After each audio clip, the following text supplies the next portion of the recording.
Hello everyone, সবাই কেমন আছেন? আমি মৌ। আমার নতুন একটি ভিডিওতে সবাইকে স্বাগতম। এই যে দেখতেই পাচ্ছেন, এগুলো গরুর নলি। এগুলো আমরা বাজার থেকে কষাই দিয়ে কেটে নিয়ে এসেছি।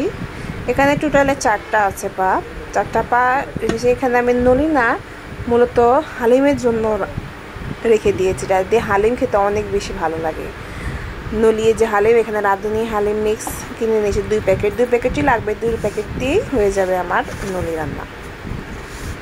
এটা আমি পরে ভিজিয়ে নেব। ভিতরে যে ইনগ্রিডিয়েন্টসগুলো ডালগুলো আছে এগুলো আমি পরে ভিজিয়ে নেব। আগে আমি নলিগুলো রান্না করে নেব, কারণ নলি রান্না হতে অনেক সময় লাগে, কারণ মাংসটা গলতে অনেক সময় লাগে, যার কারণে আগে নলিটা রান্না করে নিতে হবে।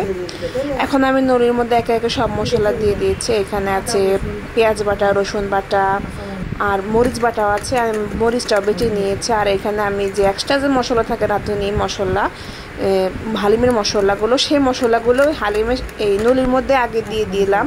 আর আমি ডালটা পরে দেব। এই যে প্রয়োজন মতো স্বাদ মতো লবণ দিয়ে দিলাম। এখানে আমি একটু বড় একটা হাঁড়ি নিয়েছি, কারণ এতগুলো নলি রান্না করার জন্য বড় হাঁড়ি না হলে হয় না, কারণ শুদ্ধ করতেও অনেক সময় লাগবে। আর অনেকগুলো হালিম হবে তো, যার কারণেই আমি বড় একটা হাঁড়ি নিয়েছি নলি রান্না করার জন্য। এই মশলাগুলো হাত দিয়ে ভালোভাবে মাখিয়ে নিব। ভালোভাবে মাখানো হয়ে গেলে আমি সামান্য একটু পানি ব্যবহার করে চুলায় দিয়ে দিব। তার একটু মাখিয়ে নিলাম। মাখানো হয়ে গেলে এখন আমি চুলায় দিয়ে দিব। নলি রান্না করে নিলে সবসময় মনে রাখবেন, নলিটা সবসময় গলে যাওয়ার পরেই আপনার হালিম মিক্সটা দিতে হবে, তা না হলে আসলে স্বাদটা পাবেন না। নলি না গললে পরে খেতে মজা লাগবে না। এই তো সামান্য একটু পানি দিয়ে দিলাম। পানি দিয়ে দেওয়ার পর আমি জালটা ধরিয়ে দিব চুলায়। চুলায় জাল ধরিয়ে দিয়ে এখানে হাই ফ্লেমে আমি নলিটা রান্না করবো প্রথম অবস্থায়, পরে আস্তে আস্তে জালটা কমিয়ে দিব। যে আমি হাই ফ্লেমে দিয়ে দিয়েছি। এখন যাই হোক, এটা জাল হতে থাক। জাল হতে হতে আমি অন্য কাজটা করে আসবো। এই তো প্রায় গরম হয়ে এসেছে। এই তো দেখুন বলক উঠে গেছে। আমি পেঁয়াজ কেটে রেখেছিলাম কুচি কুচি করে। কি কাঁচা পেঁয়াজ একটু কেটে দিয়ে দিলাম। এখন আমি রান্না করার জন্য এখন কিছু ঝাল দিয়ে দিলাম। আমি যখন মশলা মাখিয়ে দিয়েছিলাম তখন আমি কোনো শুকনো মরিচ দিইনি। এখন ঝালের জন্য স্বাদ মতো ঝাল দিয়ে দিলাম, শুকনো মরিচ এখানে অনেক কমই দিলাম, বেশি ঝাল খেতে পারি না। হালিমের মধ্যে ঝাল খেতে ভালো লাগে, বাট সবার পছন্দ করে না, যার কারণে ঝালের পরিমাণটা একটু কমিয়ে দিলাম। এখানে আমি কিছুটা আমার বানানো মশলা ছিল, আমার চাট মশলা, সেই মশলাগুলো দিয়ে দিলাম। আর ধনে গুঁড়া দিয়ে দিলাম, বাস। তারপরে ভালোভাবে নেড়ে চেড়ে মশলাটা মিশিয়ে দিলাম। এখন আমার এটা হয়ে গেলে আবার ঢেকে দিব সিদ্ধ হওয়ার জন্য। সিদ্ধ হওয়ার পরে আমি ডালটা এখন ভিজিয়ে নেব। এই যে ডাল, আমার 2 প্যাকেট তো হালিম, আমার ডালটাও 2 প্যাকেট। এখানে একটা সসপ্যানের মাঝে আমি ডালগুলো ভিজিয়ে নেব। এই ডাল মোটামুটি আধা ঘন্টা বা 15 মিনিট ভিজিয়ে নিলেই হবে। আমি আধা ঘন্টা ভিজিয়ে রাখবো, তারপরে হালিমের সাথে মিশিয়ে দেবো। সেই পর্যন্ত আমার নলি রান্নাটাও হয়ে যাবে, একটু সিদ্ধ হয়ে যাবে। আর ডালটা অবশ্যই ভালোভাবে মিশিয়ে দিতে হবে। হাত দিয়ে নেড়ে চেড়ে দিতে হবে, যাতে দলা দলা না থাকে। দলা দলা না থাকলে পরে সম্পূর্ণ ভিজবে না, কিছু জায়গায় শুকনো থাকবে। এর জন্য হাত দিয়ে ভালোভাবে ভিজিয়ে দিয়ে দিলাম। এখন আমি ভিজানো রেখে দিয়ে দিলাম।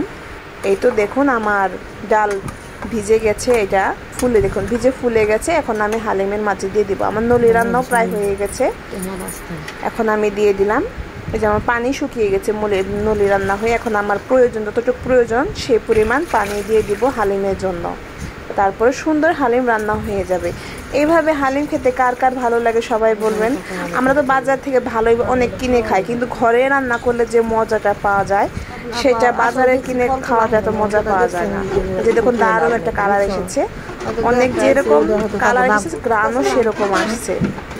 এখন আমি আবার ঢেকে দিব রান্না হওয়ার জন্য, খাওয়ার জন্য। আমার আরেকটু সময় লাগবে, আরও প্রায় 1 ঘন্টা সময় লাগবে রান্না হওয়ার জন্য। অন্য পাশে আমি গরুর মাংস চড়িয়ে দিয়েছি রান্না করার জন্য, কারণ আজকে ভাত দিয়ে সবাই গরুর মাংস খাবে। এই তো আমার দুটো রান্না একসাথে হয়ে যাচ্ছে। এখানে আমার হালিম রান্না হচ্ছে, ওখানে আমার গরুর মাংস রান্না হচ্ছে। এখন তলে একটু পর পর নাড়া দিতে হবে, যাতে তলে না লেগে যায়। কারণ আমি যদি সম্পূর্ণ ঢেকে রেখে দেই, যে নাড়াচাড়া না করে, তাহলে তলে লেগে যে পুড়ে যাবে, আর হালিমটার মধ্যে পুরো স্মেল আসবে, খেতে অনেক খারাপ লাগবে। এর জন্য অবশ্যই একটু পর পর নাড়া দিতে হবে, তলে নাড়া দিতে হবে। খুরসুনি দিয়ে বা চামিচ দিয়ে যেভাবেই হোক নাড়া দিতে হবে। আমার একটু হলুদ পড়ে গেছে নিচে, ওটা আপনারা মাইন্ড করবেন না। এই তো এটা বলক হয়ে গেছে, প্রায় হয়ে এসেছে। আর একটু সময় কিছুক্ষণ রাখলে চুলায় প্রায় আধা ঘন্টা রাখলে একটু আঁচটা একটু কমিয়ে দিব, আমার হালিম রান্না হয়ে যাবে। এই তো হালিম রান্না আমার প্রায় হয়ে গেছে। এখন আমি বাগার দেওয়ার জন্য পেঁয়াজ মরিচ আর তেজপাতা এলাচ আর দারচিনি ভেজে নেব তেল দিয়ে, তারপর সেটা আমি দিয়ে দিব হালিমে। এটা হলে হয় কি, হালিমে অনেক সুন্দর একটা স্মেল আসে, খেতে অনেক টেস্ট লাগে। আমার চুলার পাশে হলুদ পড়ে গিয়েছিল, তখন আমি দেখেছিলাম একটু মুছতে, কারণ অনেক কাজ ছিল তো যার জন্য মুছতে পারি না, আপনারা কেউ মাইন্ড করবেন না। আমি কড়াইটা চেঞ্জ করে দিয়েছি কারণ ওটার মধ্যে ভাজা যাচ্ছিল না। এটা আমার ভাজা হয়েছে, বাদামি কালার হয়ে গেছে। এখন আমি হালিমের মধ্যে দিয়ে দিব, হালিমের মধ্যে দিয়ে তারপর আবার হালিমটা কিছুক্ষণ চুলায় রেখে দেব সিদ্ধ হওয়ার জন্য, যাতে এই যে বাগারটা দিলাম বাগারটা কিছুক্ষণের মধ্যে মিশে যায় ভালোভাবে, যাতে মিক্স হয় আর সুন্দর একটা গ্রান আসে। এখন ভালোভাবে আমি হাত দিয়ে নেড়ে ছেড়ে দিব। এবার সবাই কিভাবে ঈদ কাটালেন, সবাই ঈদ কীভাবে কাটালেন সবাই জানাবেন। ঈদ তো চলে গেল, নববর্ষ চলে আসছে। এই তো আমার হালিম হয়ে গেছে, দেখতে যেরকম ওয়াও হয়েছে, খেতেও অনেক টেস্টি হয়েছে। কার এইভাবে হালিম খেতে ভালো লাগে সবাই কমেন্ট করে জানাবেন।